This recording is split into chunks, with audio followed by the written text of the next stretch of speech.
रस्सा बनवण्यासाठी.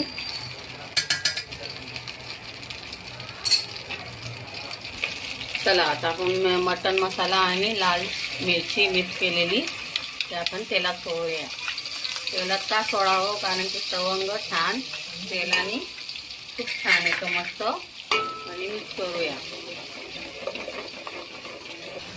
चला आपली लाल मिरची चांगली झालेली आहे. आता आपण त्याच्यात मसाला टाकूया.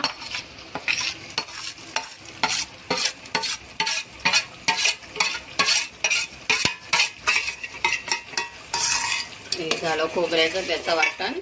आता टाकूया केलेला कांदा.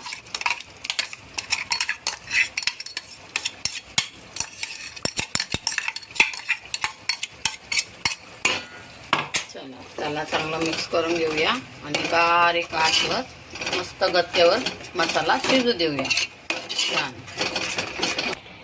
चला आता आपला मसाला चांगला झालेला आहे. आता मी त्याच्या मसाल्याला जे मिक्सरच्या भांड्याला लागलेलं होतं मसाल्याचं पाणी टाकत आहे.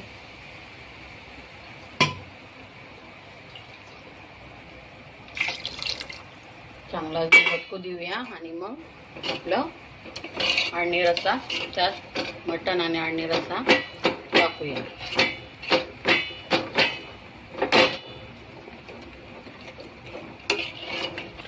आपला मसाला झालेला आहे आता छानपैकी. आता त्याच्यात आपण उकड टाकूया.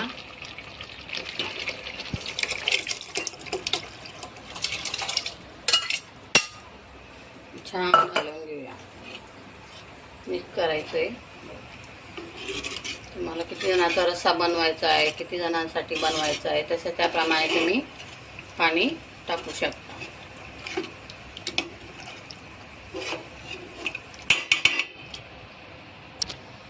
चला आपण याच्यात चवीनुसार थोडं मीठ टाकूया. अगोदर टाकलेलं होतं पण मला कमी वाटतंय म्हणून मी थोडं अजून वरतून मीठ टाकत आहे. आणि मीठ टाकल्यानंतर मी कोथिंबीर टाकून देणार आहे.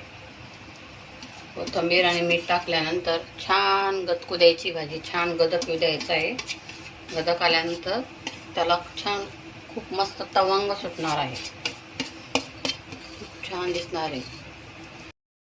चला आपली आता मटण रस्सा, गावरान मटण रस्सा तयार झालेला आहे. बघा किती छान गदक येतोय आणि आजूबाजूला बघा त्याचा तवंगही खूप छान आलेला आहे. आता मी गॅस बंद केल्यानंतर तुम्हाला एकदा पुन्हा दाखवेल. हे बघा आजची आमची ही मटण थाळी तयार आहे. बघा तुम्हाला आवडते का? तुम्हीही करा आणि खाऊन बघा आणि कशी लागते तशी